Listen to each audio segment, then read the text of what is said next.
Selamat datang kembali di sesi bedah informasi kita.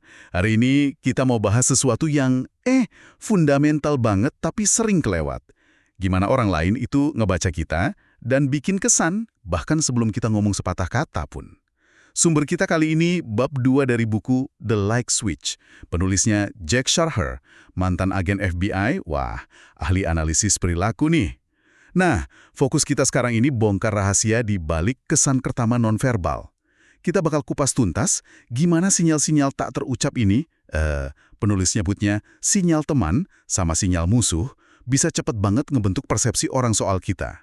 Yang menarik, ini bukan soal penampilan fisik loh, tapi gimana nguasain bahasa tubuh yang sebenarnya bisa kita kontrol penuh. Tujuannya, ya biar kita bisa secara sadar ngirim sinyal yang pas, bikin orang nyaman dan terbuka dari detik pertama. Siap ya kita bedah lebih dalam? Di garis bawahi itu kecepatannya. Proses ini cepat banget. Otak kita tuh kayak pemindai super canggih gitu. Terus-menerus nilai lingkungan, orang di sekitar, nyari tanda bahaya atau potensi koneksi. Dalam sepersekian detik aja, otak langsung ngategorin orang jadi teman, amani, ada peluang, atau musuh, wah ancaman. Nah, banyak orang jatuhnya di kategori netral, artinya ya diabaikan aja. Kuncinya itu gimana kita pakai sinyal nonverbal ini biar langsung masuk kategori teman di pikiran orang lain.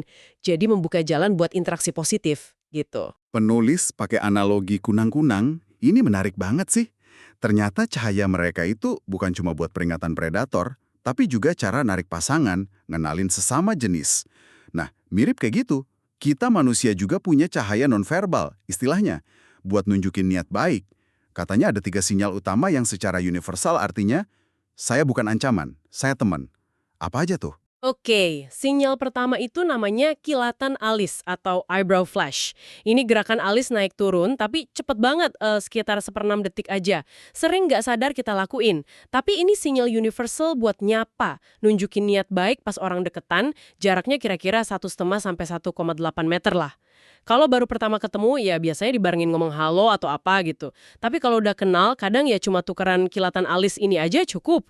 Uniknya, kalau pada pria kadang gantinya pakai anggukan dagu. Dagu agak maju ke atas dikit.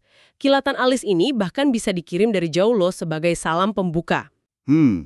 Jadi kepikiran, jangan-jangan kita sering banget ya lakuin ini tanpa sadar. Nah, sinyal kedua ini kayaknya lebih gampang dikontrol deh. Memiringkan kepala. Kenapa ini dianggap sinyal teman ya? Karena gini, secara naluriah, kalau kita miringin kepala itu kan leher kita jadi terekspos. Area yang rentan kan? Nah, di dunia hewan dan juga secara bawah sadar manusia, ini tuh sinyal kepasrahan. Nunjukin kita nggak merasa terancam dan nggak niat mengancam juga. Jadi ini tanda universal buat nunjukin rasa nyaman, ketertarikan, sama kepercayaan. Penulisnya bahkan cerita, dia pakai teknik ini pas interogasi tersangka. Padahal dia mungkin sebel banget sama perbuatan tersangkanya. Tapi dengan tetap miringin kepala, dia ciptain suasana yang nggak konfrontatif. Justru bantu proses interogasi, nunjukin rasa hormat ke prosesnya, bukan ke orangnya. Wah, menarik banget ya. Sinyal sesimpel itu bisa ngubah dinamika situasi yang tegang. Oke, sinyal ketiga nih. Mungkin yang paling kita kenal ya, senyuman. Tapi kayaknya nggak semua senyum efeknya sama ya. Tepat sekali. Ada beda besar antara senyum yang tulus sama senyum palsu atau senyum sosial aja. Senyum tulus sering disebut senyum Duchenne. Itu melibatkan otot di sekitar mata. Nah, otot orbicularis oculi namanya. Ini yang bikin sudut mata jadi berkerut, yang biasa kita sebut kaki gagak atau crossfit itu. Oh iya, tahu. Sementara kalau senyum palsu, biasanya cuma otot mulut aja yang gerak. Nah, senyum tulus ini sinyal teman yang kuat banget. Dan nular loh. Makanya di buku ini ditekankan, penting buat latihan ngeluarin senyum tulus ini secara sadar. Efeknya positif banget soalnya. Ada juga catatan menarik nih. Katanya wanita sering secara intuitif pakai kualitas senyum mereka, tulus atau enggak, buat semacam ngatur kapan pria boleh deketin. Wah, ini jadi ingat cerita paradoks botox yang disebut di buku. Ada wanita perawatan botox biar kelihatan lebih muda buat suaminya. Tapi efek sampingnya, otot sekitar matanya jadi kaku. Nggak bisa lagi dia kasih kilatan alis atau senyum tulus yang pakai kerutan mata itu. Akibatnya, suaminya yang nggak sadar udah biasa nerima sinyal-sinyal sayang nonverbal ini, malah curiga istrinya selingkuh. Gara-gara ekspresinya jadi kerasa dingin, nggak autentik lagi. Gila ya, ini nunjukin betapa pentingnya sinyal-sinyal mikro ini. Iya, contoh itu kuat banget sih ngegambarin gimana otak kita peka banget sama keaslian sinyal nonverbal. Nah, sekarang kita geser ke elemen penting lainnya, kontak mata. Ini area yang agak, tricky. Iya, sering denger sih kontak mata itu penting. Tapi gimana aturannya biar nggak salah kaprah gitu? Kuncinya di durasi sama konteks. Kontak mata singkat, ya kira-kira 1-2 detik pas pertama ketemu atau papasan, itu bagus. Bisa bikin koneksi tanpa kerasa ngancam. Tapi, kalau kontak mata kelamaan atau menatap gitu staring, itu malah bisa jadi sinyal musuh. Dianggapnya tanda agresi, dominasi, atau ya permusuhan lah. Kecualinya cuma di 2 situasi ekstrim. Pas lagi intim banget, antar kekasih gitu, atau pas lagi konfrontasi terbuka. Kalau di tempat umum, orang secara alami ngehindarin kontak mata lebih dari sekilas aja.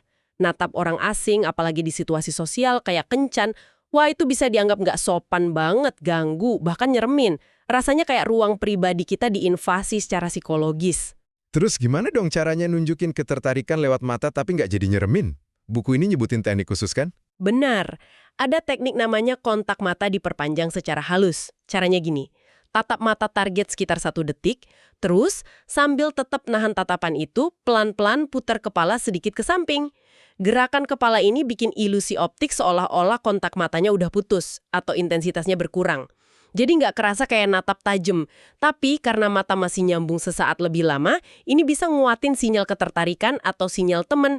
Tapi ya, perlu hati-hati juga. Penulis ngingetin, teknik ini kalau dilakuin terlalu intens atau keseringan sama pria, malah bisa jadi bumerang, rusak kesan awal jadinya. Oke, jadi kuncinya halus dan nggak lebay ya.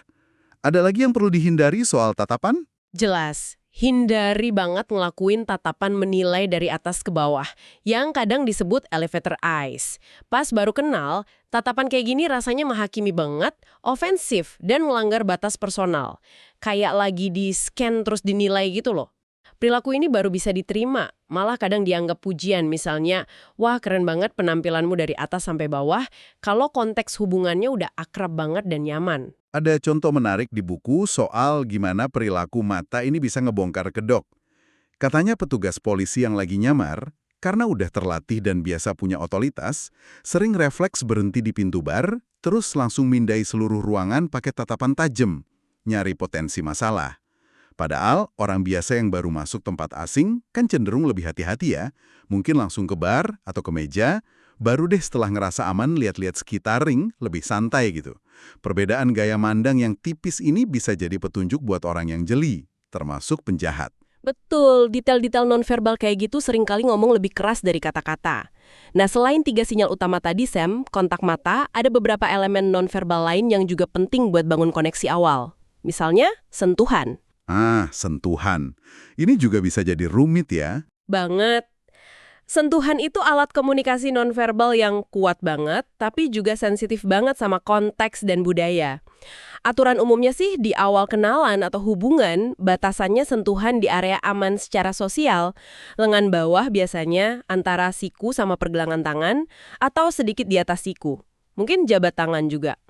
Kalau nyentuh area lain kayak punggung, pinggang, muka, atau paha, itu biasanya nunjukin tingkat keintiman yang lebih tinggi. Terus ada catatan penting juga nih. Pria katanya sering salah nangkap sentuhan ringan dari wanita. Misalnya disentuh lengannya pas ketawa, atau lututnya pas duduk sebelahan. Dikira sinyal ketertarikan romantis atau seksual. Padahal seringnya itu cuma tanda keakraban, report yang baik sama kenyamanan sosial aja. Sentuhan paling intim non-seksual yang biasanya cowok lakuin ke cewek di depan umum, kayak nuntun sambil nyentuh lekuk pinggang belakang gitu, itu biasanya pantas kalau mereka udah pasangan mapan. Terus ada konsep niru bahasa tubuh yang disebut isopraksisme atau mirroring. Itu gimana cara kerjanya? Isopraksisme atau yang lebih populer ya, mirroring itu kecenderungan alami kita, seringnya nggak sadar, buat niru postur, gestur, bahkan pola bicara orang yang lagi interaksi sama kita, dan kita ngerasa nyambung. Coba deh perhatiin 2 teman akrab lagi asik ngobrol. Sering kan posisi duduknya mirip, atau nyilangin kaki barengan gitu. Ini bukan niru sengaja loh, tapi cerminan adanya raport koneksi emosional. Kita bisa uji secara halus loh, pas lagi ngobrol sama orang, coba ubah dikit postur kita. Misalnya nyender ke belakang. Lihat deh, beberapa detik atau menit kemudian, orang itu tanpa sadar ngikutin nggak? Kalau iya, wah itu pertanda bagus, koneksi udah mulai kebangun. Menarik. Jadi kita bisa baca tingkat kenyamanan orang dari sini ya. Ada lagi sinyal lain yang nunjukin hubungan positif? Ada kecenderungan buat condong ke dalam atau mendekat. Secara alami, kita bakal agak miringin atau condongin badan kita ke arah orang yang kita suka atau percaya pas ngobrol. Sebaliknya, kita jaga jarak atau malah agak condong ngejauh dari orang yang kita nggak suka atau nggak percaya. Jadi kalau lihat dua orang ngobrol dan dua-duanya condong ke arah satu sama lain, itu indikasi kuat hubungannya positif. Gimana kalau gerakan ngerapiin diri? Kadang kan kita lihat orang ngerapiin rambut atau baju pasangannya. Ya, perilaku merapikan diri ke orang lain, other preening, kayak ngambilin benang di baju teman atau ngerapiin kerah pasangan, itu tanda keakraban dan kepedulian yang kuat banget.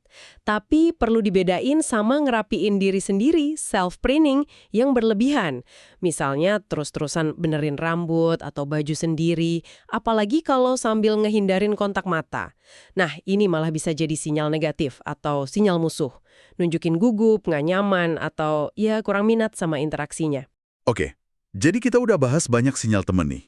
Tentu ada juga kebalikannya, sinyal musuh yang perlu kita hindari kalau mau bikin kesan baik kan? Tentu saja beberapa yang paling jelas ya, misalnya ngerutin dahi secara negatif, nyipitin mata kecuali emang silau ya, postur tubuh kaku atau nantang, terus ngerucutin bibir atau neken bibir rapat-rapat, itu sering tanda nggak setuju atau nahan sesuatu.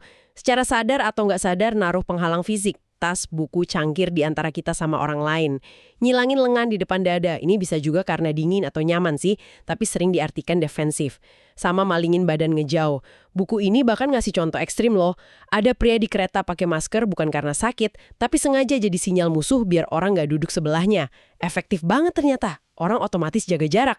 Semua ini kedengarannya logis sih, tapi buat ngelakuinya secara alami pasti perlu latihan ya. Saya jadi ingat permainan lomba kaki nonverbal yang diceritain di buku, yang dimainin agen FBI di pesta. Mereka bisa ngusir orang dari ruangan cuma pakai bahasa tubuh. Betul banget. Permainan itu nunjukin betapa kuatnya pengaruh bawah sadar bahasa tubuh. Agen FBI itu secara halus, terus-terusan dikit-dikit ngelanggar batas ruang pribadi targetnya sambil tetap ngobrol ramah. Si target, biar zona nyamannya kejaga, secara nggak sadar bakal mundur selangkah. Selangkah lagi, agennya terus deketin, targetnya terus mundur, tahu-tahu targetnya udah di luar ruangan aja tanpa sadar. Ini demonstrasi ekstrim sih, tapi pesannya jelas. Bahasa tubuh kita punya kekuatan besar. Cara ngelatihnya? Ya, coba praktikin sinyal teman secara sadar dalam interaksi singkat sehari-hari. Misalnya pas papasan sama kasir atau satpam, kasih sedikit miringan kepala, kontak mata singkat yang hangat, sama senyum tulus. Perhatiin deh respons mereka. Balas senyum nggak? Ekspresinya jadi lebih lembut nggak? Ini latihan mikro yang bagus banget. Ada satu lagi tips praktis yang cukup unik di akhir bab, soal sengaja bikin kesalahan kecil pas presentasi. Kedengarannya agak aneh ya. Iya, ini strategi yang disebut to err is human and makes that human more likable too. Idenya gini, pas kita presentasi atau ngajar, sengaja bikin 1 atau 2 kesalahan kecil yang nggak fatal. Salah eja di slide kek, salah ucap istilah nggak penting kek. Nanti pas ada audiens yang sadar terus mungkin agak ragu-ragu ngoreksi kita, ya kita terima aja koreksinya dengan ramah. Mungkin sambil senyum agak malu gitu, terus bilang makasih. Efeknya, pertama, kita jadi kelihatan lebih manusiawi, nggak sempurna banget dan bikin orang takut. Ini bikin audiens ngerasa lebih setara, hukum kesamaan. Kedua, ini nyairin suasananya, bangun rapor.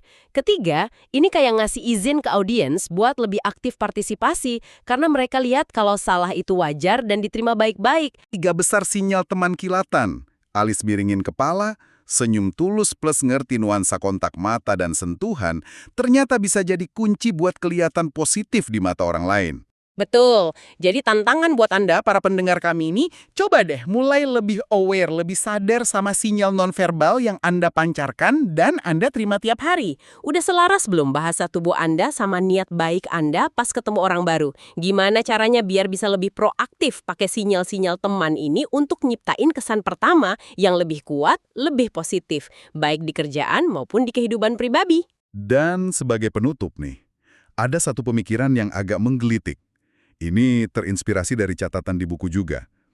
Ada penelitian nunjukin kalau daya tarik fisik seseorang itu bisa ngaruh ke hal-hal nggak terduga loh. Mulai dari gede kecilnya tip pelayan, nilai evaluasi dosen, sampai keputusan hukum. Tentu ya, fitur wajah atau bentuk tubuh kan bukan sesuatu yang bisa kita ubah seenaknya. Tapi coba deh renungin. Seberapa besar sih daya tarik yang dirasain orang lain pas pertama ketemu? Itu sebenarnya bukan cuma soal fisik aja, tapi juga soal sinyal teman yang kita pancarin. Senyum tulus, tatapan hangat, kepala yang dimiringin tanda tertarik, semua sinyal ini kan ada dalam kendali penuh kita. Bukankah ini artinya kita punya kekuatan lebih besar buat disukai daripada yang kita kira selama ini? Sesuatu buat Anda pikirkan. Sampai jumpa di pembahasan mendalam berikutnya.